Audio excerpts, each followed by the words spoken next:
Kuku atau PMK ke Kabupaten Aceh Jaya, pemerintah setempat mendirikan pos pengecekan di perbatasan. Didirikannya pos pengecekan ternak di perbatasan ini merupakan antisipasi penularan PMK di Kabupaten Aceh Jaya.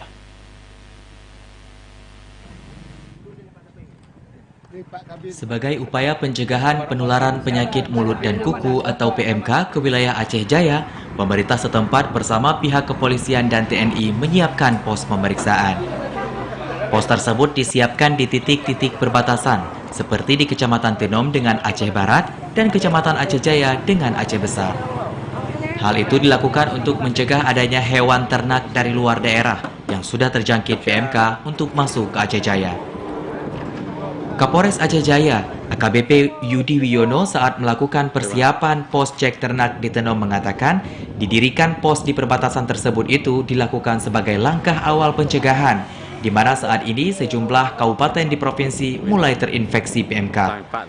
Lalu lintas atau mobilitas hewan ternak antar kabupaten itu dapat terseleksi dengan baik dan dalam keadaan sehat.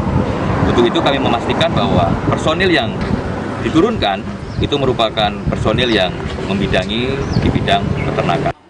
Kapolres setempat juga menyatakan, pos pemeriksaan ternak di perbatasan disiagakan 24 jam hingga waktu tertentu apabila kasus PMK sudah melandai.